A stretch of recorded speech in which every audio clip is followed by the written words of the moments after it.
हमारे शास्त्र लोकनाथ तथागत और सम्यक संबुद्ध को हम नमस्कार करते हैं और हमें धर्म का ज्ञान बताने वाले हमारे पूज्य गुरु जी को भी हम नमस्कार करते हैं।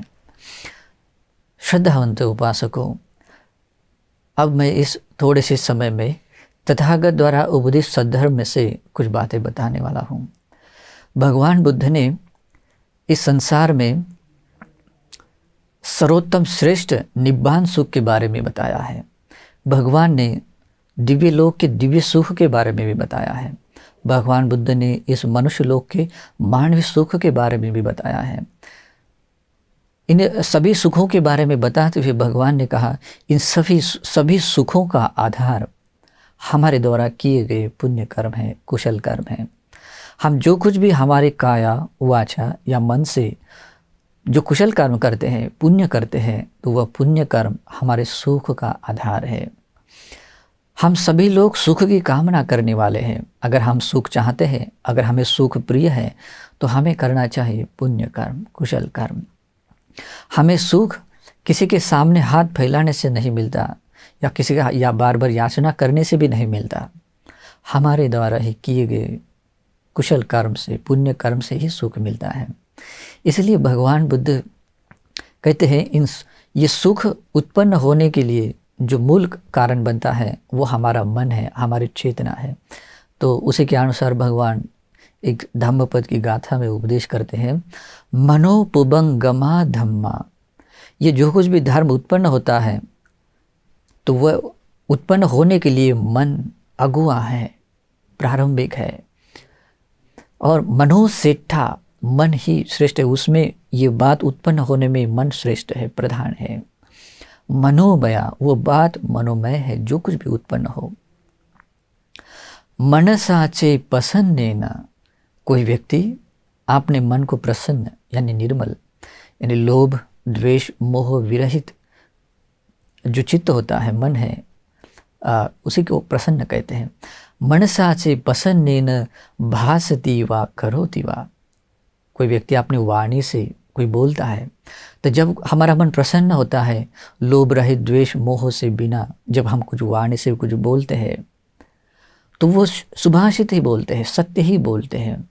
जैसे हमारे अति प्रिय किसी पुत्र को जब हम लोभ द्वेष मोह से कोई बात समझाते हैं तो कितने स्नेह प्यार से निर्मल मन से वो बात बोलते हैं, वो बात सत्य स्वरूप होती है, पुण्य की रूप होती है। तो इस प्रकार प्रसन्न मन से कोई व्यक्ति वाणी से बोलते हुए सत्य बोलता है, दो मित्रों के बीच में और उसकी मित्रता घनिष्ठ होने योग्य बात बोलता है, चुगली नहीं करता बल्कि उनकी संगति को और बढ़ाने वाली बात बोलता है। किसी को भी किसी का भी मन को ठेस पहुँचे ऐसी कोई बात नहीं बोलता, बल्कि उसको कारण प्रिय लगे, प्यारी बात बोले, प्यारी बात हो, उसी प्रकार की बात बोलता है, क्योंकि मन प्रसन्न है, कोई क्लेश नहीं है।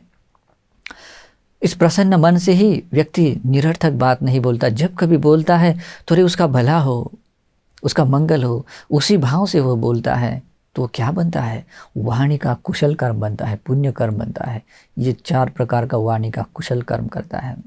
तो उसी प्रकार कुशल प्रसन्न मन से कोई काया से कार्य करता है, शरीर से कार्य करता है, तो क्या करता है?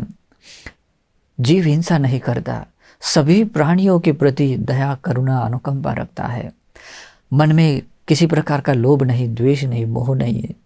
इस प्रकार के निर्मल मन से, काया से जो व्यवहार करता है तो मैत्री दया करुणा के साथ कार्य करता है। किसी की भी न दी हुई चीज़ कभी लेता नहीं है, बदले में सबको सहायता करता है। जो भूखा है उसको भोजन देने के लिए, या कोई भटके हुए रास्ता भटके हुए को कम से कम हाथ दिखाकर रास्ता बताता है। इतना भी तो अपने शरीर से कर्म करता है। चोरी नहीं करता, किसी को भला करना हो तो 2 वचन प्यार के वचन बोलता है, और व्यभिचार नहीं करता। इस प्रकार प्रसन्न मन से कोई बोलता है तो वह कुशल कर्म करता है। काया से कोई कर्म करता है तो वो भी कुशल कर्म करता है। तो भगवान बुद्ध कहते हैं, तत्तो नंग सुख मनवेति छायावान पायनी। इस प्रकार के शुभ कर्म, पुण्य कर्म के कर्म से उसको इस प्रकार सुख मिलता है उसके बदले में कि वो सुख उसके हमेशा साथ रहता है, अपनी छाया के समान।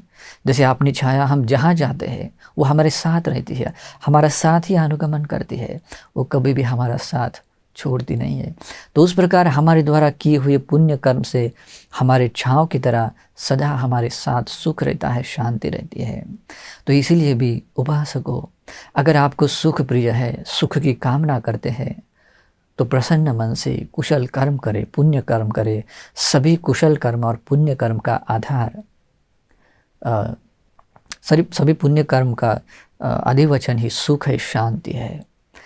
तो आप सभी को यह सुख का मार्ग मिले और आप सभी को अच्छाइयों को अपने भीतर बढ़ाने का सौभाग्य मिले। ऐसे हम मंगल मैत्री और आशीर्वाद करते हैं। नमो बुद्धाय।